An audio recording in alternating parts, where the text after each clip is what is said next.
you sleep and wake up at the consistent time. That really helps to align your circadian rhythm. It helps you to sleep easier. My non-negotiable is within 1 hour of waking up, get some sunlight. Also helps to align to make your circadian rhythm more effective. Early morning bright light helps you to get into the mood of let's be active. By moving the body enough, you're more on the active lifestyle. Use the body's battery. Sleep coach, author, fitness trainer, and the founder of White Noise. Our guest today on the Settle or Be Better podcast is Mr. Vishal Dasani, who's here to be our sleep coach today. So, welcome, Mr. Vishal, and over to you. Why don't you begin by telling us a little bit about your personal health and well being story and your current work? Thank you very much for having me here today, Sakshi. I really appreciate it. Very excited to be here. My day to day profession is I'm a personal trainer and I specialize in the sleep and the recovery aspect of it. And this journey of mine of being a fitness trainer and a sleep coach actually began 2013. I was actually a financial consultant. I have an MBA with personal finance as my main degree, but life happened. And I had to take a sharp detour into the fitness department.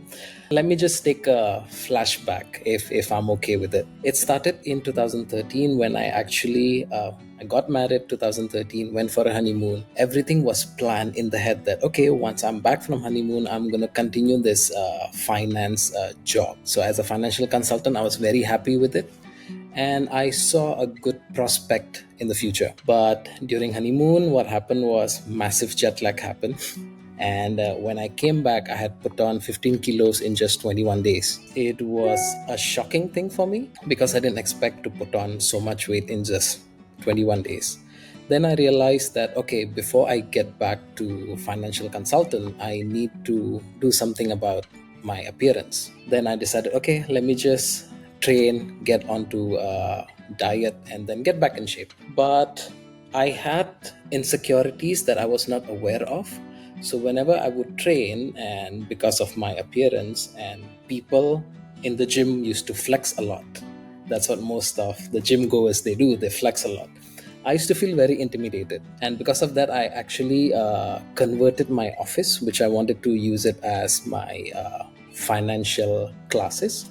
I converted into a gym for my own space. So I wanted a safe haven for myself. I realized that if I could feel insecure, I'm sure there are people out there who may feel the same. Then I realized that okay, let me just open it for public.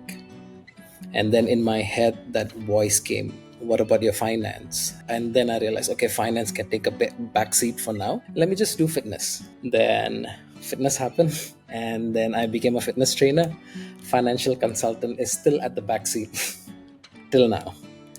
And then everything went well. 2014 to 2020, everything went well. I was thriving as a personal trainer, multiple clients, and I was happy. But then COVID happened. The whole world shut down, and with that, both my gyms actually shut down. And out of two, I could revive only one. One I had to permanently shut it down, and then I was at a point where I was confused, like how do I survive in the industry? Because I came into the industry from a client who became a trainer. I was not an athlete. So I was just a client who became a trainer, and then I did not have any unique selling proposition. I was just a good trainer. And back then, during 2020, most of my clients declined to train because, again, it was not their priorities. And then in my head, how do I survive? How do I feed my family? And so on. My colleague told me, why don't you study about sleep?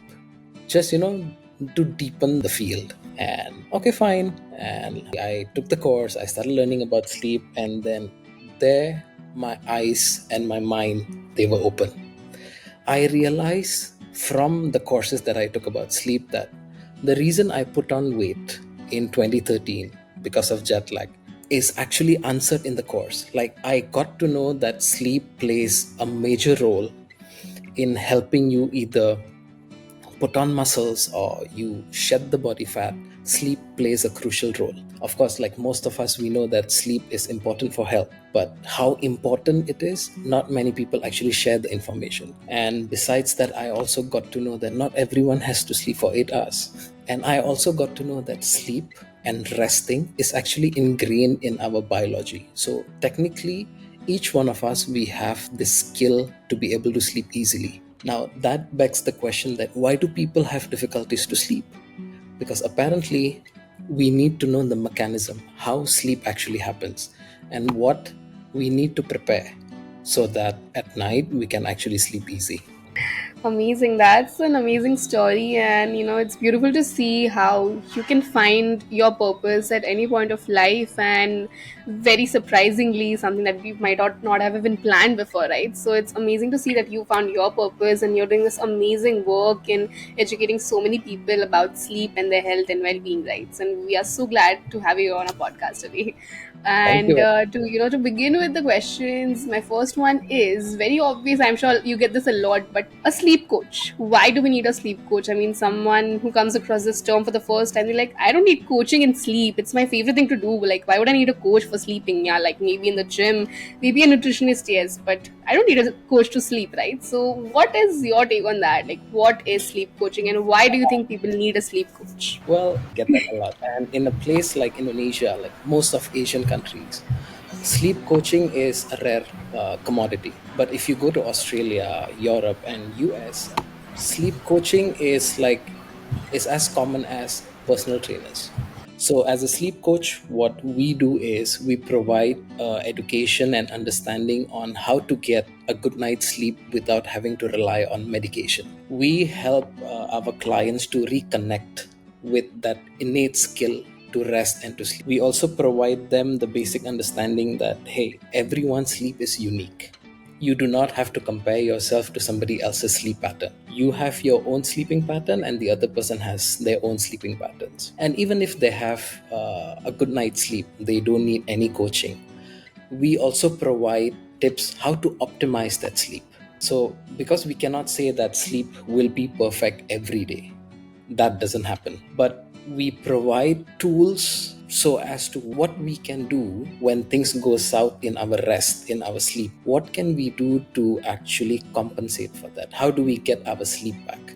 Because stresses happen to us on a daily basis. So how do we overcome that? How do we actually bounce back? That's where the coaching actually happens. Understood, and we are great. We're grateful to have you as a sleep coach today. And what are the signs that our body shows us that we usually ignore that tell us that we actually need to work on our sleep hygiene more than anything right now? So the thing is, right now we need to, number one, be aware that we belong to a society where productivity is considered as the number one trait that we should have. Being productive, it's a character that we need to embody. But many people still have they follow the wrong understanding of what being productive actually means. Some people are trapped into this hustle culture mentality where, work, work, work, work, work, forget rest because rest is not productive. And of course, in short terms, you may feel that your productivity is increasing, but in long term, you start seeing that my productivity is going nowhere. In fact, I feel that my output is reducing. Something is happening to my health. Why can't I focus? Why my health is slowly deteriorating?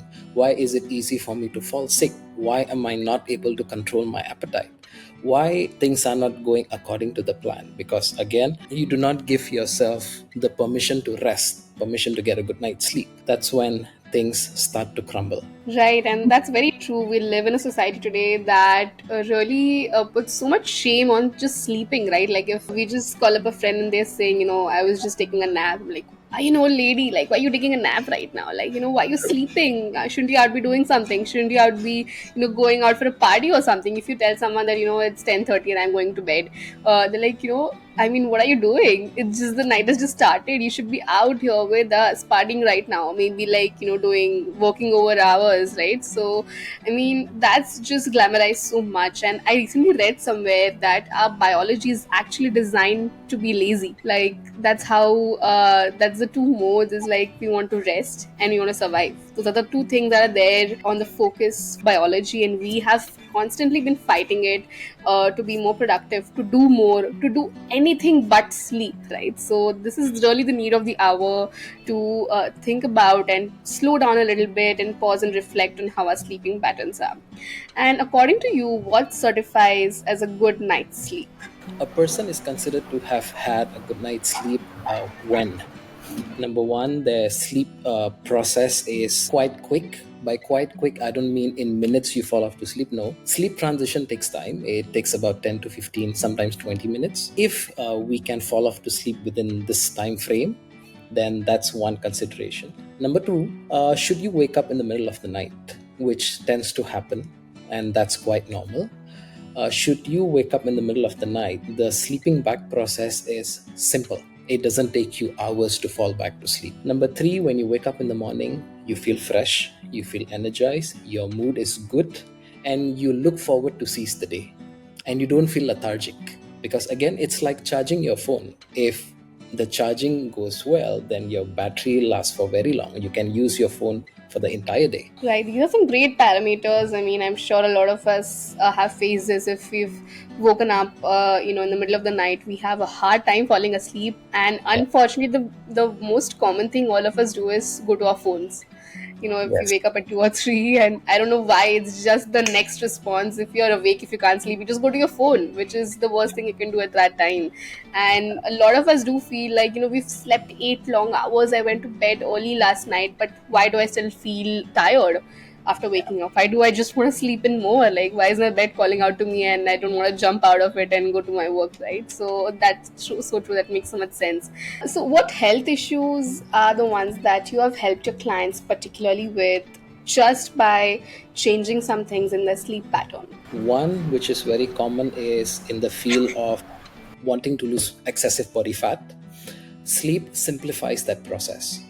So when I do have a client who is in the journey of losing body fat, they want to go through fat loss journey, I make sure that they have enough tools to get a good night's sleep.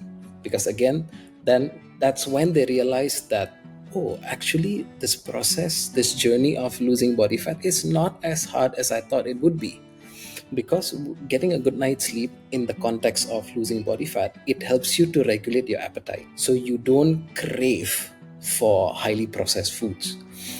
Your hunger hormones are in check, your satiety hormones are in check, and then because you have high energy, you want to move more, you're able to train hard, and during sleep your body utilizes more of fat. So again, the fat burning happens at optimal rate. That's one health aspect that I have helped my clients. That's number one. Number two, in terms of excessive anxiety, when you get a good night's sleep, of course, there are parts of your brains that deal with anxiety that are actually toned down. When you don't get enough sleep, that part, which is called the amygdala, which is the fear center of the brain, it gets very hyperactive. And at the same time, your rational brain, which is your prefrontal cortex, which actually tells your fear center that, hey, chill, everything is okay, all is well, that doesn't function as effectively. So when you don't get a good night's sleep, you tend to be more anxious, you tend to be more fearful. So when you get a good night's sleep, you are more at ease with yourself, you are more rational in making decisions, you are more stable emotionally, you're not that fearful, you don't panic much, you can deal with stress easier, your capacity is higher. So these two are the most common health markers that I have dealt with clients. Right, Yeah. of course. No, definitely someone going through a health transformation, losing weight can definitely benefit a lot by just managing their sleep patterns, because in the end that's going to have a major effect on the way they handle stress and manage stress. So these are one of the two like most important factors to focus on, right? And what is your take on naps? Should we nap, should we not nap? And there's this very, I don't know if it's a myth or not, but there's what I'm heard my mom telling me a lot of times: don't sleep after 3 p.m., you'll gain weight if you sleep after 3 p.m. Like, what is your take on that aspect? Okay, when it comes to nap, it's more towards do you need it or not. So naps can be very, very helpful when it comes to recovering your last night's sleep. Let's say you have had a rough night, you did not get your normal sleep duration. So how do you actually recover from it? Take a nap. So that can give you a cognitive boost, that can give you energy boost to tackle the rest of the day. So nap is more towards do you need it or not. It's not a must, but do you need it or not? And the reason why it is advised to not take long naps after 3 p.m. is because if you take very long nap, then you may not be that tired at night to fall off to sleep. So it's more towards your body needs to be tired enough to fall off to sleep. So Hmm. if you have had a very long nap, the concern is you're not tired enough. It's basically like, for example, your mom is calling, it's actually comfort enough. And then you say that, oh, I'm not hungry. And then she asks you, why? What happened? I snacked a lot. So it's similar to sleeping. Like, for example, if you napped for a very long time, but the time nighttime comes, you're not tired. Your body is still fresh, like that. Understood. And who do you think needs more sleep? Is it men or women, and why so, if any one of them? We cannot say which one needs more. Of course, those who have more physical activities, more demanding tasks, they may need longer sleep time to recover. If we see sleep duration by general advice, of course, children need more, and then teenagers, then adults, then senior citizens. So, sleep requirements, they do change with age. But if Right. we talk gender wise, then the difference is very, very minute. You can say negligible. And then yeah, it depends on what you do on day-to-day basis. Athletes may need more sleep than the general population. Right. No, because we've seen this in so many women, and even in my women's friend circle, that a lot of us, and this is more common in women, right? Like more than men, that after the meals is when we are just so sleepy. Like we find it so hard to work between 2 to 4.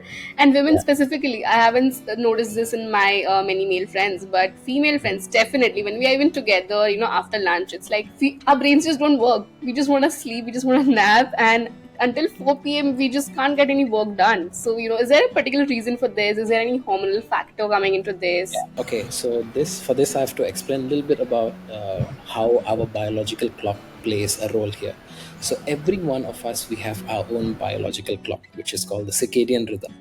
So this rhythm arranges, manages when do we sleep and when do we wake up. And everyone has a unique one because circadian rhythm is heavily influenced by genetic. So you cannot say that you and I have the same circadian rhythm. We cannot say that. But we may have similar circadian rhythm. Okay. So circadian rhythm actually goes from sleepy to alert and then goes back to sleepy. Basically, it tells the body when to be active and when to fall off to sleep. So circadian rhythm actually peaks up in the morning towards afternoon. So it goes from being sleepy to being alert. The moment it reaches peak in the afternoon, which is normally around, let's say, 11, 12, sometimes 1, it takes a downturn for a bit. And during this downturn, we may feel a dip in the energy level. This is when we feel like sleepy, we feel heavy.